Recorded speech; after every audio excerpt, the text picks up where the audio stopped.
Hello friends, welcome to my channel. This is my first blog.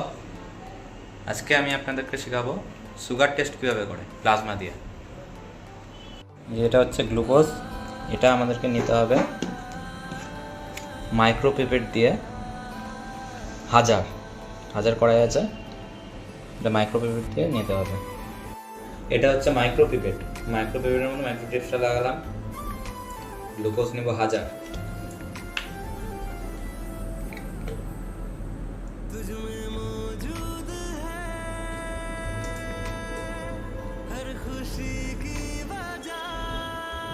হাজার চলে এসছে।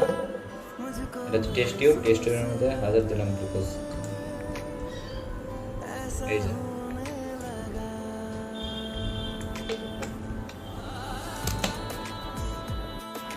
এখান থেকে একটা স্যাম্পল তুলে নিচ্ছি। দেখতে পাচ্ছ প্লাজমা পড়ে গেছে। এই প্লাজমাটা এই ছোট মাইক্রোপিপেট দিয়ে 10 উঠিয়ে এই যে গ্লুকোজের মধ্যে দিতে হবে। গ্লুকোজটা তো আগে থেকেই বলে দিলাম যে নিয়ে রেখেছি। গ্লুকোজের মধ্যে নিয়ে 5 মিনিট ইনকিউবেটরে রাখতে হবে। মাইক্রোপিপেট দিয়ে 10 উঠিয়ে নিচ্ছি আমি প্লাজমা। সাবধানে উঠাতে হবে। এই 10 উঠিয়ে নিলাম প্লাজমা।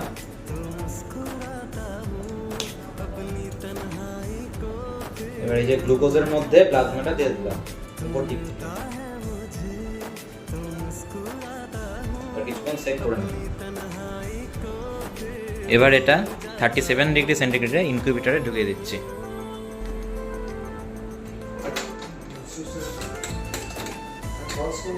আমি 5 মিনিট ওয়েট করছি ওটা বের করার জন্য। 5 মিনিট 37 ডিগ্রি সেন্টিগ্রেডে রেখে দিয়েছি।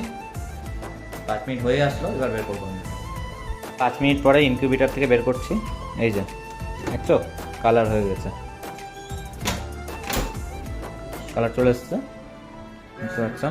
সুগারের কালার দেখে বোঝা যাচ্ছে মোটামুটি 400 প্লাস হতে পারে। দেখে নিই এবার মেশিনে কত আসছে। মেশিন আমি আগে থেকে রেডি করে রেখেছি, দেখতে পাচ্ছ। খাইয়ে দেখে নিচ্ছি সুগারটা।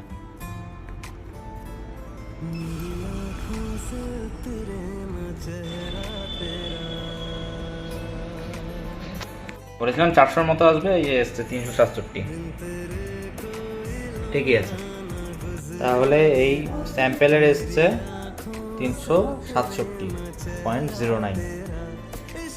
তাহলে আপনাদেরকে দেখিয়ে দিলাম আমাদের সুগার কীভাবে টেস্ট করা হয়। Thank you.